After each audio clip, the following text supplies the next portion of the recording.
नमस्कार विद्यार्थी मित्रांनो, एमपीएससी कडे बऱ्याचशा सरळ सेवेचे पद वर्ग झालेले आहेत. या संदर्भात 5 मे 2026 ला GR पण आलाय. त्या GRच्या म्हणण्याप्रमाणे सेवा प्रवेश नियमावली अपडेट करून प्रत्येक विभागाला 5 मे पर्यंत गव्हर्नमेंटकडे एमपीएससी कडे मागणी पत्र पाठवायची होती. सो मागणी पत्र गेली का या व्हिडिओच्या माध्यमातून समजून घेऊया. आरटीआयच्या माध्यमातून आपण माहिती घेतलेली आहे. दुसरा मुद्दा की याच्यानंतर मग परीक्षा पद्धत आणि जाहिरातीबाबत एमपीएससी कधी अपडेट देणार आहे ते पण थोडक्यामध्ये समजून घेऊया. हा व्हिडिओ शेवटपर्यंत बघा. हा व्हिडिओ नीट बघा. मी तुम्हाला जे अनालिसिस करून सांगतो ते पण नीट समजून घ्या. समजलं असेल तर मला कमेंटमध्ये नक्की कळवा. चला तर मुख्य मुद्द्याकडे जाऊया. पण तत्पूर्वी इग्नाइट अकॅडमी नेहमी विद्यार्थ्यांना मार्गदर्शन करत आलेली, त्याचाच एक भाग म्हणून लक्ष्य बॅच आपण चालू केली 2026 गट ब गट क साठी आणि 2027 गट ब गट क साठी.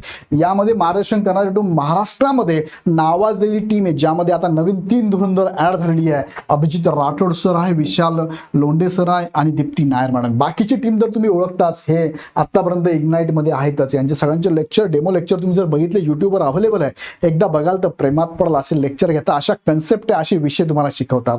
आता ह्या बॅचेस ज्या आहेत ना, ह्या ऑनलाईन मध्ये चालवत आहे. मराठी माध्यम 15 जून, इंग्लिश माध्यम 17 जून. त्याचबरोबर तुम्हाला ऑफलाईन बॅचेस सुद्धा पुणे, छत्रपती संभाजीनगर, नाशिकला चालवत आहे बघा.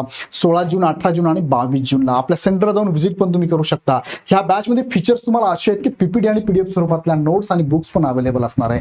तुम्हाला ते series topic wise subject wise फुल लेंथ असणार आहे. 1-to-1 काउन्सिलिंग असणार आहे. स्टेट बोर्डचे तुम्हाला सगळी बॅच मोफत फ्री असणार आहे. त्याचबरोबर तुम्हाला 100+ टेस्ट स्टेट बोर्डचं सुद्धा अवेलेबल असणार आहे. हे सगळे फीचर ह्या बॅच मध्ये कुठे जायची गरज नाही. लगेच बॅच जॉईन करा. जॉईन करण्यासाठी खाली डिस्क्रिप्शन मध्ये ऍपची लिंक दिली, ऍप डाउनलोड करा आणि बॅच लगेच जॉईन करा.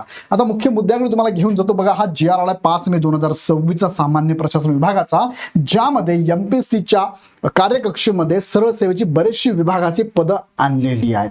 मग ही पदं आणल्यानंतर त्यात एक मुद्दा त्यांनी सांगितला होता बघा. ह्या GRच्या पेजवर तुम्ही जर गेलात तर त्यामध्ये बघा, गट ब अराजपत्रित गट क संवर्गा संदर्भातला हा मुद्दा आहे. गट क आणि गट ब यांचे काय केले त्यांनी, वेगवेगळे संवर्ग केले. 252 संवर्गाचे 17 गट केले.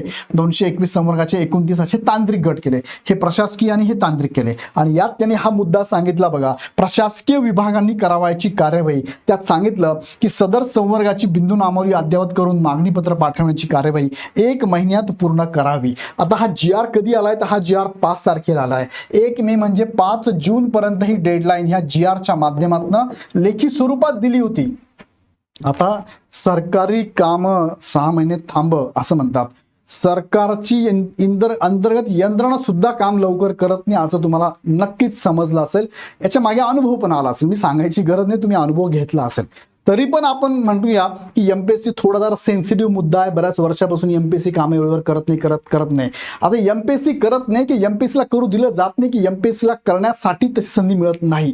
याच्यावर बरंचसं डिपेंड हे प्रत्येक शासनाचे विभाग असेल आणि शासन डिपेंड आहे, शासनावरती डिपेंड आहे.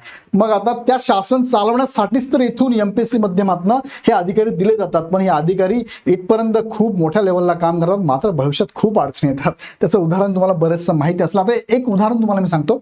मागणी पत्र गेली का आरटीआयचा, हा आरटीआय बघा, हा आरटीआय टाकला आपण 29/5/2026 ला. याचा रिप्लाय आलाय. हा रिप्लाय काय सांगतो थोडक्यात तुमच्या समोर मांडतो बघा.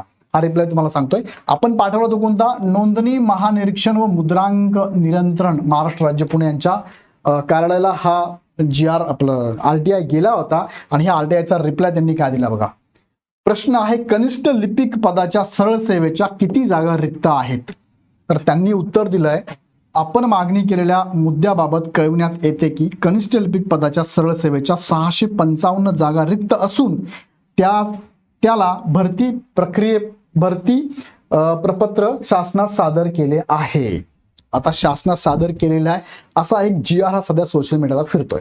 सो आता हा एक GR आपल्याला भेटला. असे असंख्य GR असंख्य RTI आणि त्याच्या माध्यमातून माहिती आपल्या समोर येणार आहे. युबंदो पुढील काही दिवसात म्हणूया किंवा जून जाईलच एंड पर्यंत या परीक्षा पद्धती कशा असाव्यात, कसा पेपर असेल, पूर्व मुख्य असेल का, सरळ सेवा डायरेक्ट 1 एक्झाम असेल, त्यानंतर परीक्षा पॅटर्न नुसार विषय किती, त्याला वेटेज किती असेल, ह्या सगळ्या परीक्षा पद्धतीबाबत एमपीएससी अपडेट देईल. दुसरा मुद्दा, गट ब आणि गट क मध्ये कोणती पदं टाकायची, प्रशासकीय एक्झाम वेगळी घ्यायची, तांत्रिक वेगळी घ्यायची, हे सगळ्यांच्या अपडेट एमपीएससी कडनं अपेक्षित आहे. ह्या मागणी पत्राच्या आगे जाहिरात येणं पण अपेक्षित आहे, पण अजूनही एमपीएससी कडनं असं काही काय म्हणूया आपण स्पष्ट कल्पना, पीडीएफ, सूचनापत्र, प्रसिद्धीपत्रक आलेलं नाही. पण 5 जून पर्यंत मागणी पत्र जाणं अपेक्षित होतं. एक आपण मागितलं, एक अभिप्राय बघितला हा या आरटीआयच्या माध्यमातून, तर 655 जागांचं लिपिक ह्या पदाचं मागणी पत्र गेलेलं आहे. असे असंख्य वेगवेगळ्या डिपार्टमेंटचे मागणी पत्र कदाचित गेले असेल, प्रोसेस असेल किंवा जाणारे असेल, पण जातीलच. आणि भविष्यात मोठी जाहिरात तुम्हाला एमपीएससी कडनं बघायला मिळेल गट क साठी.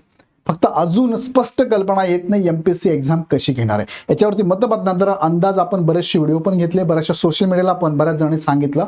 बघूया एमपीएससी का निर्णय घेते, पण सध्या तरी एमपीएससी कडे मागणी पत्र जाताना दिसत आहे. असे बरेच आरटीआय पण आपण टाकलेले आहे. बघूया रिप्लाय कसे जसे रिप्लाय येतील तसे तुम्हाला मी कळवतो. पण सध्या ही गुड न्यूज म्हणूया आपल्यासाठी की मागणी पत्र एमपीएससी कडे जात आहे आणि लवकरच जाहिरात येणार आहे. अशाच नवनवीन अपडेटसाठी हा चॅनल सबस्क्राईब करून बेल आयकॉन क्लिक करून ठेवा. पुन्हा व्हिडिओ आपण नेक्स्ट व्हिडिओमध्ये. धन्यवाद.